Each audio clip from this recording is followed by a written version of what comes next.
Joe Sroka, Chief Investment Officer at NovaPoint Capital, joins us now. Joe, thanks for jumping in early today. Had a lousy end of the year for 2018. We've had a pretty good first quarter, but what comes next for stocks? Yeah, certainly we're putting in one of the best first quarters we've seen in a decade. But as you alluded to, a lot of that is a rebound from that horrible fourth quarter that we had at the end of 2018. And even if you look at the progression, 8% in January, 3% in February, and a little over 1% here in March, we sort of came in like a lion and we're going out like a lamb here for the quarter. And there's concerns. There's certainly slowing GDP. We've got the flatter yield curve. And you were just talking about U.S.-China trade. That's still unresolved. So there's certainly some challenges to get through. And if you look at the S&P 500, that 2,800 level on the S&P 500 seems to be something we just keep bouncing around at, but have not made a sustainable move higher from yet. Joe, don't go anywhere. I also want to bring in Gus Scacco of Hudson Valley Investment Advisors. And Gus, I wanted to ask you about Wells Fargo. What's next for the bank after CEO Tim Sloan resigned? Seemed pretty sudden. And Elizabeth Warren, the senator also running for president, seems almost too excited about it. Gus, what do you think? I think they probably gave her up. One of the things that ended up happening was you're looking at Tim Sloan being there all through this entire debacle, we'll call it, for lack of a better word.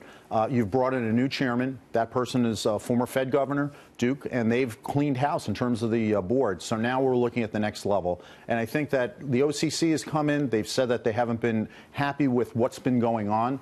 They've ended up saying that they haven't moved more aggressively and that they need to clean up. So things that we thought were being taken care of might not be being taken care of at the pace that the government was looking for. And Gus, to follow up, it's important, I would imagine, to bring in a new leader that hasn't got any connection to all these past sins, right? Because this bank has had such a black eye and its reputation is not great at all. Well, not to steal the line from the person just came on before, but he came in like a lion, Tim Sloan, and he's going out like a lamb. That's the theme. If we're looking at where the company is currently, you are going to have to bring in someone else to change the culture. It might be an Alan Mulally type person that came in from Boeing and changed Ford, and you're going to have someone of the same stature that probably has to come in. Joe, I want to go back to the markets. It seems like we're getting a coordinated response from many Fed officials saying, look, a cut, interest rate cut, really not on the table for this year. What's your take on whether we're going to see a cut? And also, if you think there's anything to this inverted yield curve? Well, certainly, I remember just a couple months ago, we were talking about how many increases would there be in 2019. And now, certainly, the Fed's on hold, which has helped the market. The interesting thing, I don't think the inverted yield curve's a problem right now because the Fed's on hold. If we go back to the last recession, the yield curve inverted, but the Fed continued to raise rates on the short end. And I think that's what pushed the economy into a recession.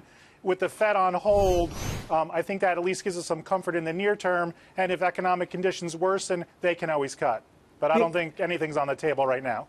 Gus, let me get you in on this conversation if I can, kind of moving aside from Wells Fargo. This whole yield curve thing and the fact that it portends a recession, maybe not in the short term, but at some point, and there's going to be a recession at some point. But with the Fed being so dovish, does that take away the threat of that recessionary fear that the market seems to be trading on?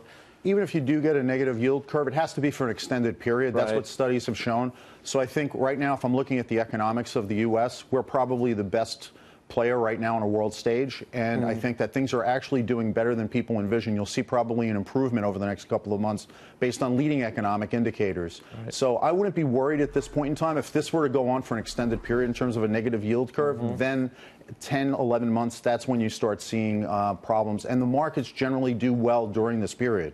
Interesting. Gus Scacco, thank you very much. Joe Sroka, we thank you as well.